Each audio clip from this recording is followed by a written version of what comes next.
working with our Small HD 1303, my favorite monitor to use when pulling focus. Now, how I set myself up is, first of all, I like to go into my tools, and I'm gonna go down to Focus Assist. When I hit Focus Assist and add it to the page, what you see is it's red and it's bleeding all over the monitor. A question was asked earlier if black and white is the way to go to help your eyes from getting tired, or for me, it's actually the red starts to bleed. So after about 5-6 hours, I can't find the red peeking out of everything else. It bleeds together, my eyes get tired.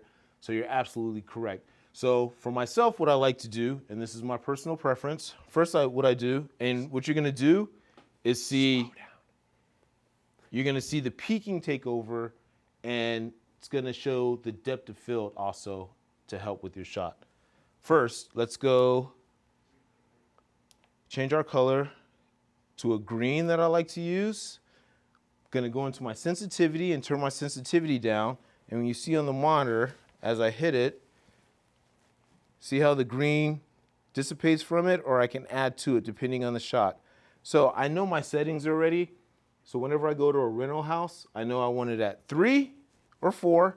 We're gonna go 3 here with this lens, and my peaking thresh is gonna say how deep the green tones are in the skin, and I'm gonna turn that up so it's not as strong. So only like the eyes, and when light hits her skin, it's gonna pop, it's gonna shine. So now we're gonna get that, actually, let's take that down to about a 26 for me is where I like to be, 27. And last but not least, black and white. So now as we're looking at it, and we're looking at where our focus is, you can see the focus. You can see the green on ISA, you can see where it's standing out. My background, as when you saw in the red, was bleeding everywhere. It was on the wall, it was in the picture.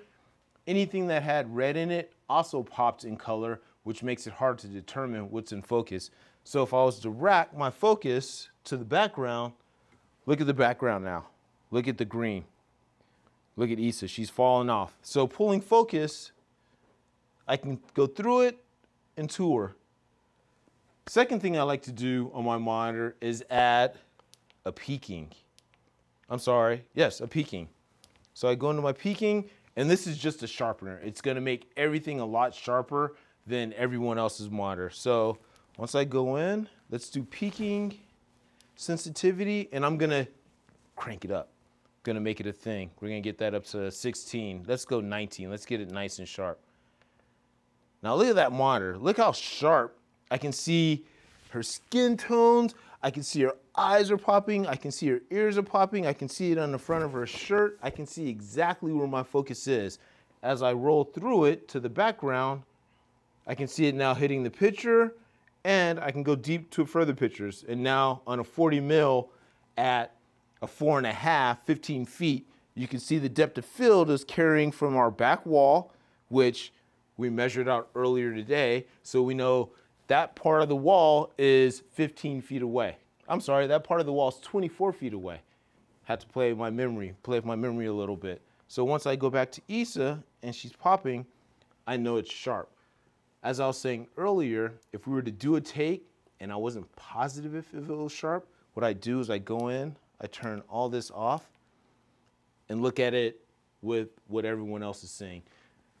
My depth of field is definitely holding as I'm looking at her, because this is all sharp. It's actually carrying her whole shirt is sharp, her face, even to her ears. Her nose to her ears is sharp, but also I have a lot of depth of field in this. So for me, this is the best way to set up your monitor for success. Turn on our 2 levels, peaking and focus assist, and I'm set to go. The black and white definitely helps with hour 12 when you're trying to look for things and sharpen. And the green for me also doesn't bleed as much when my eyes get tired and I start squinting a lot and I'm looking for it. Now really let's plays give you a a part. lot less depth of field. Oh goodness. You want some butyl, or are you gonna put that in old school? No, I'll go old school. I'm getting, what the heck, Derek? It's the second AC get that. Okay.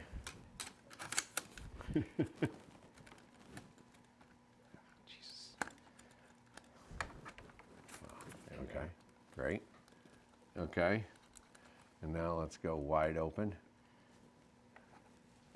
That's it. What did, oh, they handed me a 2.1. Let me have a 1.2, guys. You can change your ISO. ISO. Well, let me Go, cut. go crazy. Cut. It's all good. I'll cut. I'll change the ISO. So Shane changes the ISO and stills the depth of field. We're gonna see it on my monitor. Okay, there you go. All right. Okay. So now, if you're looking at my monitor, and I'm gonna bring it a little closer for you to see. If you're looking at the monitor, you can actually see it roll from the front of her face to the back of her face.